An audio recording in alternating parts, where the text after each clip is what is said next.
ঠাকুরগাঁওয়ে 2 কোটি টাকার sluice gate এখন কৃষকের গলার কাটা। কোনো কাজেই আসছে না বালিয়াডাঙ্গা উপজেলার বড়বাড়ি ইউনিয়নের নহনা নদীর উপর নির্মিত স্লুইস গেটটি। দীর্ঘদিন অচল পড়ে থাকায় এটি পরিণত হয়েছে মাদক সেবীদের আখড়ায়। ঠাকুরগাঁও প্রতিনিধি খোদাবক্স ডাবলুর তথ্য ছবিতে ডেস্ক রিপোর্ট। চারপাশে ফসলের বিস্তৃত মাঠ, মাঝ দিয়ে বয়ে গেছে নহনা নদী। নদীটিও মৃতপ্রায়। খরা মৌসুমে কৃষকদের সেচ সুবিধার জন্য 2015-16 অর্থ বছরে এই নদীর ওপর নির্মাণ করা হয় স্লুইস গেট। ঠাকুরগাঁওয়ের বালিয়াডাঙ্গির ঝাউনিয়া গ্রামে স্লুইস গেটটি দীর্ঘদিন ব্যবহার না হওয়ায় এখন অচল। চুরি হয়ে গেছে বেশিরভাগ লৌহজাত সামগ্রী। সংযোগ সড়ক না থাকায় স্লুইস গেটের ওপর নির্মিত ব্রিজটিও চলাচলের জন্য ব্যবহার করতে পারছে না এলাকাবাসী। তাই নির্জন এই গেটে নিয়মিত আসর জমে মাদক সেবীদের। ডিপ টিউবওয়েল ও শ্যালো মেশিন দিয়ে সেচ কার্যক্রম করেন কৃষক। ফলে বিঘা প্রতি খরচ হয় 4 থেকে 5 হাজার টাকা। কৃষকরা বলছেন, স্লুইস গেটটি কার্যকর করা হলে সেচ খরচ কমে যেত।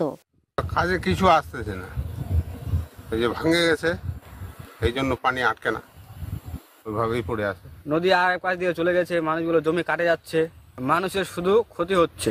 স্লুইস গেটটা ঠিক করলে আমরা সব দিক দিয়েই পানি টানি এবং রাস্তা হলে যানবাহন চলাফেরা সব দিক দিয়ে আমাদের সুবিধা হবে। স্লুইস গেটটা যে জায়গায় হয়েছে সেই জায়গায় নদী নাই, নদী না হওয়ার কারণে অত লাভবান হচ্ছে না আমাদের।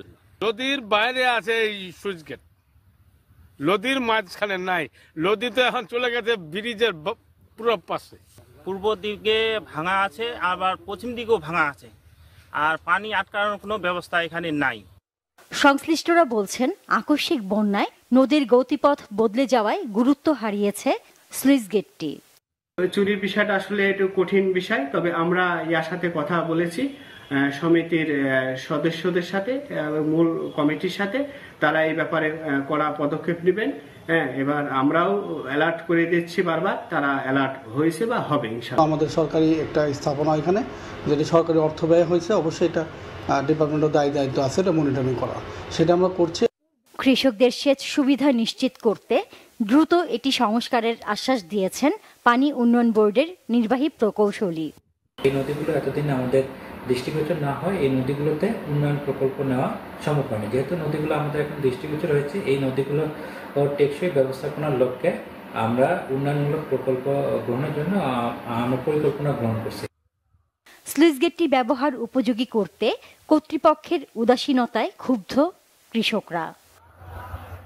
Banglavision news desk.